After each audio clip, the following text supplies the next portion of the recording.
मी अजून टेसवर आली नाही, मी अजून भाषण केलं नाही, पण माझा जीव कसा कसा करतोय. मला आई नाही, वडील नाही, भाऊ नाही, कोणी नाही, पण माझे भाऊ झाले. मला हेच माझे भाऊ सख्य झाले. मावस भाऊ नको, माम भाऊ नको, हे मला काम पडतील केव्हा मी मेल्यावर. तर माझा आत्मा तेव्हा थंड वाटेल मला. तर खरंच माझा हक्का भाऊ झाला. माझा कसा तरी जीव करणं मला करतोय. मला घरच्या पण नाही, मला आई वडील नाही, भाऊ नाही, कोणाचे मामा, कोणाचे मावशा, कोणाचे मामा मावशाचे मुलं किती बी नोकरी वाहले राहिले, पण काही उपयोग नाही.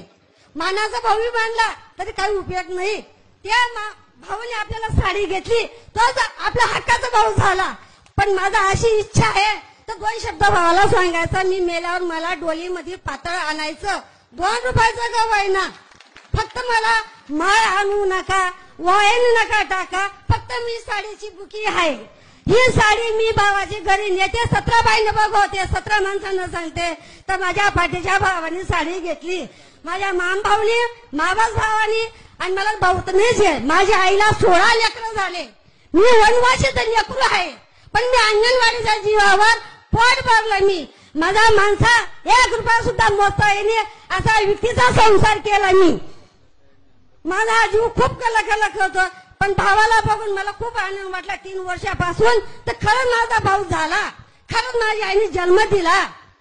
याच्या पुढे माझा चुकलं होईल तर माफी मागून घेते मी तुमच्यापासून. बरं माझं बोलणं माफ करून घ्या सगळी मंडळींनो.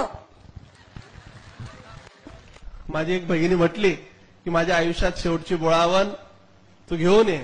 मी त्या बहिणीला सांगतो की ताई, तुला माझं 1-2 वर्ष आयुष्य जर मिळालं तरी चालेल, तू असं बोलू नको. परंतु ही घटना स्वाभाविक घडणार आहे. जेव्हा केव्हा घडेल आणि मी इथं असेल तर मी निश्चित तुला शब्द देतो की तुझे बुळावण काय, तुझं उत्तर कार्यापासून तर सगळंच काम मी तुझं करणार आहे. आता ताईचं वय 70, 65, 60 किती मला माहिती नाही, पण तेव्हा मी पण म्हातारा झालेला असेल. ती जर ताई 80-90 जगली तर मी बी तेव्हा 60-65 होऊन जाईल. पण मी प्रतिभालाही सांगतो, मी नोंद करून ठेवतो की मला आपलं हे गाव सांगितलं ना त्या ताईने आपल्याला, कुठलं गाव सांगितलं? भांबऱ्याला. आणि मग आम्ही त्या सुभाषदादाला, पोपटतात्या, सोनीतात्याला सांगून ठेवतो काही झालं आणि त्याच्या जायच्या पहिले दवाखान्यात गेली तिथून मला फोन कर. तुझी लाईफलाईन आहे ना, मी तू कशाला रडते, कशाला चिंता करते ताई. खरं तर राजकीय जीवनात माझी ही तुमच्या प्रेमाची ही एक मोठी संपत्ती आहे की हिच्यामध्ये पैशांची मोजदातच होऊ